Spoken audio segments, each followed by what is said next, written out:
Assalamualaikum warahmatullahi wabarakatuh. Yang terhormat Ketua dan Pengasuh Pondok Pesantren Zainul Hasan Genggong, Kiai Haji Muhammad Hasan Mutawakil Allah SHMM. Yang saya hormati Bapak Rektor Abdul Aziz Wahab BAMAG, dan saya hormati Bapak Pembimbing 1 Dr. Haji Imam Bukhari MPDI, dan saya hormati Bapak Pembimbing 2 Baharudin Zaini MPDI dalam kesuksesannya pembuatan proposal skripsi ini. Dan tak lupa pula yang saya hormati kepada orang tua saya atas doa dan support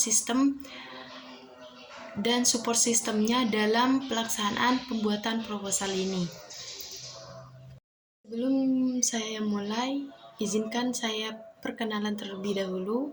Nama saya Manzilatur Rohmah, saya dari Prodi PAI, dan proposal saya di sini motivasi santri tinggal di pondok pesantren, studi kasus pada santri baru di pondok pesantren Raudatul Hasaniyah 1 Genggong, Pajarakan, Probolinggo. Baik, kita mulai dari latar belakang bab 1, yaitu santri adalah individu yang menempuh pendidikan di pondok pesantren, tidak hanya belajar agama tetapi juga mengamalkan nilai-nilai Islam dalam kehidupan sehari-hari. Pendidikan pesantren menjadi alternatif penting bagi generasi milenial, membentuk karakter yang berlandaskan moral keagamaan serta membekali mereka dengan ilmu agama dan umum. Salah satu pesantren yang memiliki sejarah panjang adalah Pondok Raudatul Hasaniyah 1 Genggong di Probolinggo yang didirikan pada tahun 1894 dan kini dipimpin oleh Kiai Haji Muhammad Hasan Naufal SHI MPD. Pesantren ini memiliki berbagai kegiatan wajib seperti sholat berjamaah, madrasah diniyah, serta mengaji kitab kuning dan Al-Quran, serta kegiatan ekstra seperti hafalan Al-Quran dan kesenian.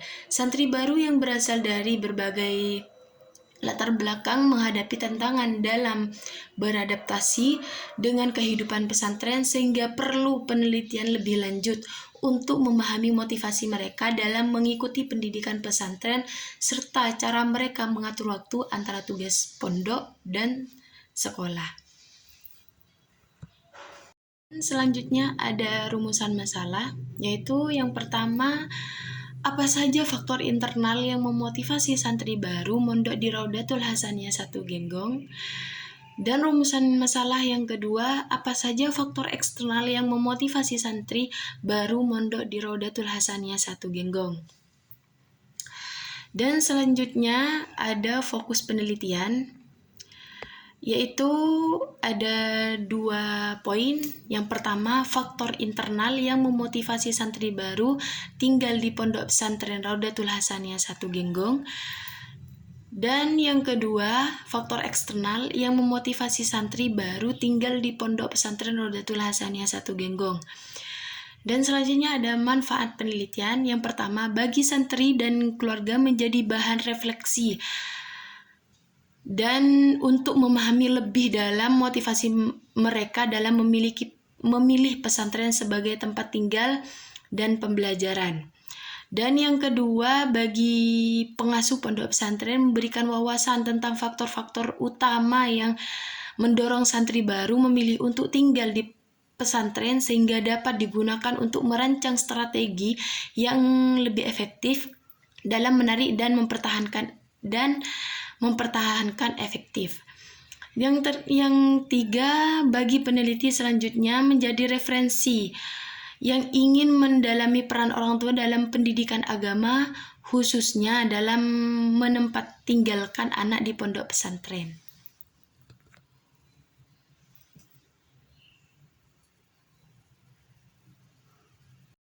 Selanjutnya ada penelitian.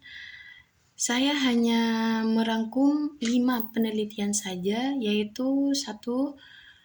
Ibrahim tahun 2019, faktor-faktor yang mempengaruhi motivasi santri dalam menuntut ilmu di pondok pesantren.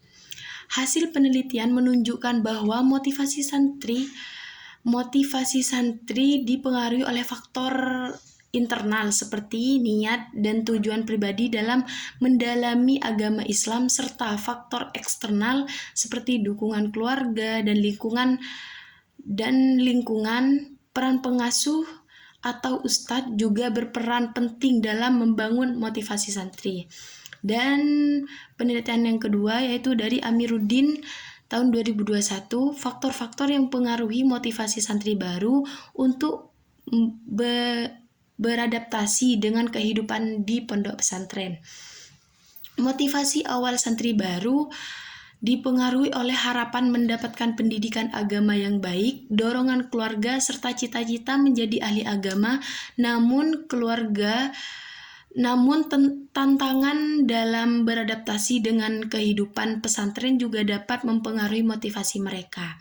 Dan penelitian yang ketiga dari Rohman tahun 2020, pengasuh lingkungan pondok pesantren terhadap motivasi belajar santri,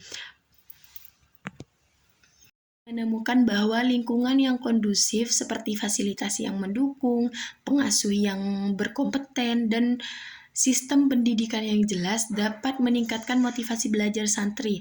Santri yang merasa nyaman dan diperhatikan cenderung lebih termotivasi untuk belajar. Dan penelitian yang keempat yaitu Suyanto dan Hayati tahun 2018, peran keluarga dalam meningkatkan motivasi santri untuk tetap mondok di pondok pesantren. Penelitian ini menunjukkan bahwa dukungan emosional dan material dari keluarga berperan penting dalam memperkuat motivasi santri untuk bertahan dan berprestasi. Dukungan finansial dan moral dari keluarga sangat mempengaruhi komitmen santri terhadap pendidikan pesantren. Dan penelitian yang terakhir yaitu Fitriani tahun 2017, motivasi santri dalam pembelajaran agama di pondok pesantren, yaitu hasil penelitian menunjukkan bahwa motivasi santri dalam belajar agama dipengaruhi oleh pengajaran yang menyentuh kebutuhan spiritual, hubungan yang baik dengan pengasuh, serta lingkungan yang mendukung proses pembelajaran.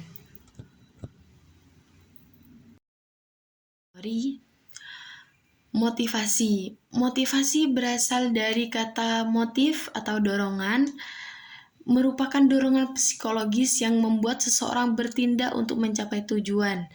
Motivasi penting dalam aktivitas belajar. Tanpa motivasi tidak ada pembelajaran. Jenis motivasi yaitu eksternal dan internal.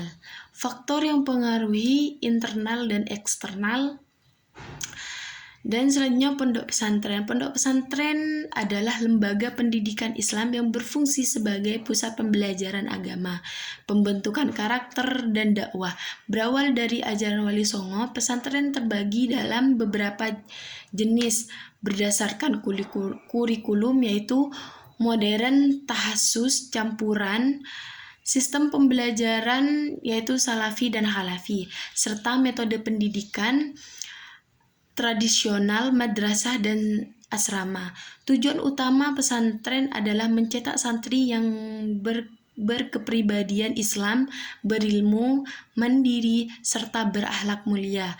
Unsur penting dalam pesantren mencakup tujuan pendidikan, nilai-nilai Islam, fungsi sebagai pusat pembinaan, serta prinsip seperti kesederhanaan, kolektivitas, dan restu kiai. Kurikulumnya mencakup ilmu agama, yaitu fikih, tafsir, hadis, tasawuf, serta ilmu umum sesuai standar Kemenag dan Kemnikduk.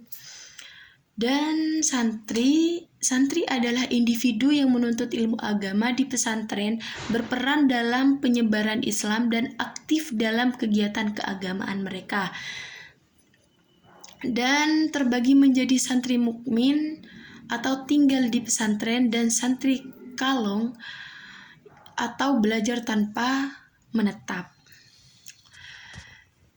Dan keutamaan sholat berjamaah. Keutamaan sholat berjamaah adalah berbagai kelebihan dan manfaat yang diperoleh seorang muslim ketika melaksanakan sholat secara berjamaah. bersama-sama di masjid atau tempat tertentu dengan mengikuti seorang imam. Keutamaan ini mencangkup pahala yang besar dengan penguatan ukhuwah Islamiyah serta manfaat disiplin dan spiritual yang tidak didapatkan dalam sholat sendirian. Pengertian pesantren menurut Undang-Undang Pesantren, yaitu pesantren adalah lembaga pendidikan Islam yang berfokus pada pemahaman dan pengamalan ajaran Al-Quran hadis serta menanamkan nilai moral keagamaan. Dalam Undang-Undang Pesantren, pesantren diakui sebagai bagian dari sistem pendidikan nasional dengan otonomi dalam pengelolaannya. Tujuan pesantren berdasarkan undang-undang. Menurut Undang-Undang Pesantren memiliki dua tujuan utama. Yang pertama, tujuan umum, membentuk santri dan kepribadian Islam beriman dan bertakwa, menanamkan nilai-nilai akhlak mulia serta kemandirian dalam kehidupan sosial. Dan tujuan yang kedua yaitu tujuan khusus, memberikan pemahaman mendalam ilmu agama Islam, membimbing santri agar mampu mengamalkan ilmu yang telah dipelajari dalam kehidupan bermasyarakat.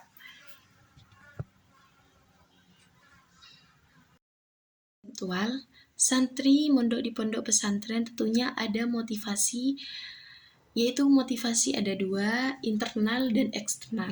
Motivasi internalnya yaitu yang pertama persepsi individu mengenai diri sendiri, dan yang kedua harga diri dan prestasi, yang ketiga harapan, dan yang keempat kebutuhan, yang terakhir kepuasan. Faktor eksternalnya yaitu 1. Jenis dan sifat kegiatan, 2. Kelompok di mana individu bergabung, yang ketiga situasi lingkungan pada umumnya. Santri mondok di pondok pesantren tentunya ada betah dan tidak betahnya. Nah, betah, faktor internalnya santri betah mondok di pondok pesantren, yang pertama keterikatan spiritual yang mendalam, yang kedua pembentukan karakter, yang ketiga kehidupan sosial yang harmonis dan solidaritas yang kuat, yang keempat rutinitas harian dan disiplin yang terstruktur. Dan faktor eksternalnya santri betah mondok di pondok pesantren, yang pertama dukungan keluarga dan ekspektasi sosial yang konsisten, yang kedua suasana yang sosial dan budaya keagamaan yang kuat, yang ketiga fasilitas pendidikan dan program unggulan yang mendukung, yang keempat reputasi dan prestasi lembaga pesantren yang menjadi pilar kepercayaan. Dan tidak betahnya santri mondok di pondok pesantren, faktor internalnya adalah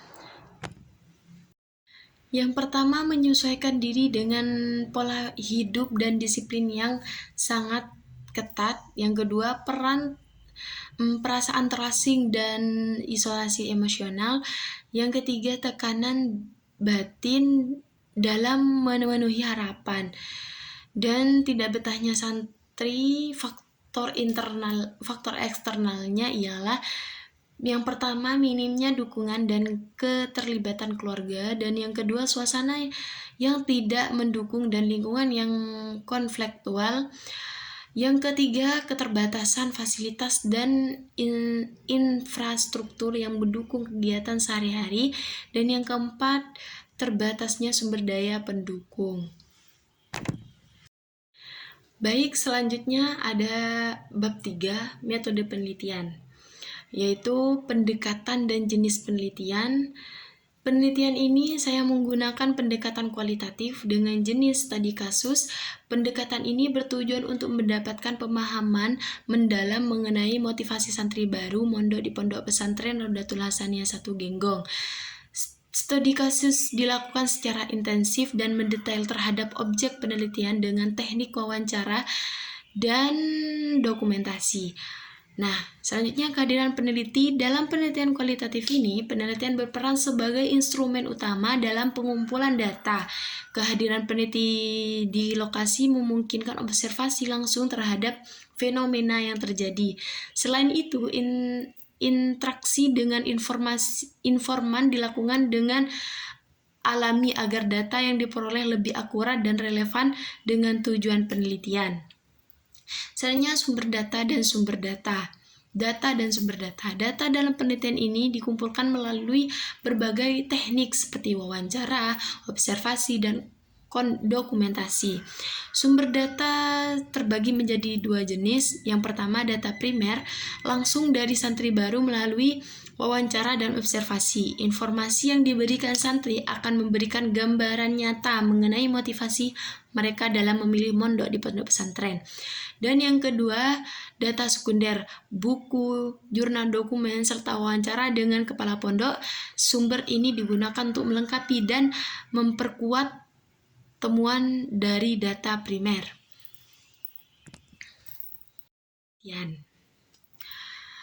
Teknik pengumpulan data yaitu ada 3 poin: observasi, wawancara, dokumentasi.